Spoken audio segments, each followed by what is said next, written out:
नमस्कार, बहुत स्वागत है आपका। स्पेशल रिपोर्ट देख रहे हैं आप। मैं हूं आपके साथ सृष्टि शेखर। देश भर में 21 जून को होने वाले नीट यूजी 2026 परीक्षा को लेकर तैयारियां अंतिम चरण में हैं। पिछले बार पेपर लीक विवाद के बाद इस बार सुरक्षा और पारदर्शिता पर खासा फोकस किया गया है। मध्य प्रदेश और छत्तीसगढ़ समेत देश भर में लाखों छात्र परीक्षा में शामिल होंगे। इस बीच छात्रों की सुविधा के लिए रेलवे ने विशेष इंतजाम किए हैं। वहीं परीक्षा से जुड़े कुछ संवेदनशील मामले और राजनीतिक बयान भी सामने आए हैं। एक रिपोर्ट देखिए।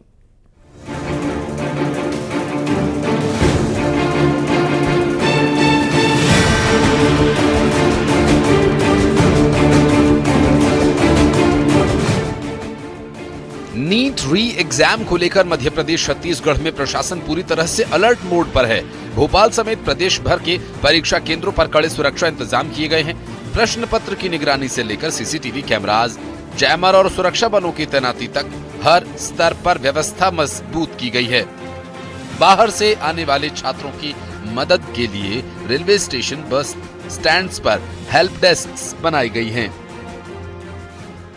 देश भर में रीनीट का एग्जाम 21 जून को आयोजित किया जा रहा है। दोपहर 2 बजे से पेपर शुरू होगा, शाम को 5:15 बजे तक चलेगा। 15 मिनट का एक्स्ट्रा टाइम जो है वो दिया जा रहा है। पिछली बार जब नीट की परीक्षा आयोजित हुई थी तो पेपर लीक के कारण इस परीक्षा को निरस्त करना पड़ा था और इससे कहीं ना कहीं 22 लाख बच्चों के सपनों के साथ सीधे तौर पर खिलवाड़ हुआ था। लिहाजा इस बार सरकार, शासन, प्रशासन पूरी तरीके से सावधानी बरत रहा है। तमाम जो परीक्षा केंद्र बनाए गए हैं वहां पर सुरक्षा के जो पुख्ता इंतजाम हैं वो किए जाएंगे। पुलिस की टीम तैनात रहेंगी और पेपर्स को लाने ले जाने की जो जिम्मेदारी है, पेपर्स के ट्रांसपोर्टेशन की जिम्मेदारी है, वो सीधे सीआरपीएफ और केंद्र की एजेंसीज के पास रहने वाला है। वायुसेना की भी जो है वो मदद ली जा रही है। उधर छात्रों की सुविधा के लिए दक्षिण पूर्व मध्य रेलवे ने भी विशेष व्यवस्था की है। 20 और 21 जून को कोरबा दुर्ग के बीच 4 स्पेशल पैसेंजर ट्रेन चलाई जाएंगी।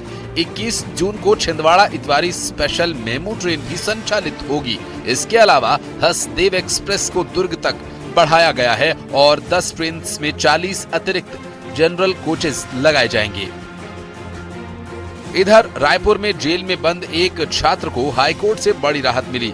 आत्महत्या के लिए उकसाने के मामले में बंद छात्र को पुलिस सुरक्षा के बीच नीट परीक्षा देने की अनुमति दी गई है। कोर्ट ने परीक्षा के बाद उसे वापस जेल लाने और पढ़ाई के लिए जरूरी किताबें उपलब्ध कराने के भी निर्देश दिए हैं। वहीं इंदौर में नीट की तैयारी कर रही छात्रा अवंतिका मौर्य की मौत का मामला चर्चा में है। तीसरी मंजिल से गिरने का सीसीटीवी फुटेज भी सामने आया। परिजनों का दावा है कि छात्रा लंबे समय से परीक्षा के दबाव में थी और पहले भी आत्महत्या की कोशिश कर चुकी है। हालांकि पुलिस जांच पड़ताल में जुटी हुई है। डिप्रेशन में थोड़ी। किस चीज को लेकर डिप्रेशन में? थोड़ा नेट वेट का था और तैयारी वैयारी करे बीच में दी थी। 3 ड्रॉप हो गया था इस काम से। ये बीच में एग्जाम निरस्त हुई थी, उसको भी लेकर कुछ तनाव में हुआ? ऐसा अभी 2-4 दिन हुआ है। अभी प्राइम ऑफिस में हमें जानकारी मिली है कि कल एक बच्ची बिल्डिंग पे से गिरी है।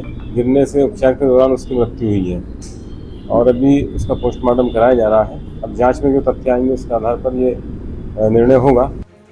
नीट री एग्जाम को लेकर राजनीतिक बयानबाजियां भी तेज हैं। कांग्रेस प्रदेश अध्यक्ष जीतू पटवारी ने पिछली बार के पेपर लीक का हवाला देते हुए निष्पक्ष परीक्षा कराने की मांग की है। वहीं मंत्री विश्वास सारंग का कहना है कि सभी तैयारियां पूरी हैं और छात्रों को किसी भी अफवाह पर ध्यान नहीं देना चाहिए।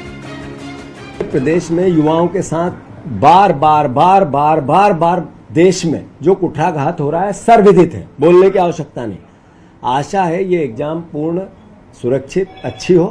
सरकार कटिबद्ध है हर तरह की परीक्षाओं को पारदर्शिता के साथ, सुगमता के साथ आयोजित करने के लिए। उसमें केंद्र सरकार की ओर के, राज्य सरकार की ओर से समुचित निर्देश दिए गए हैं।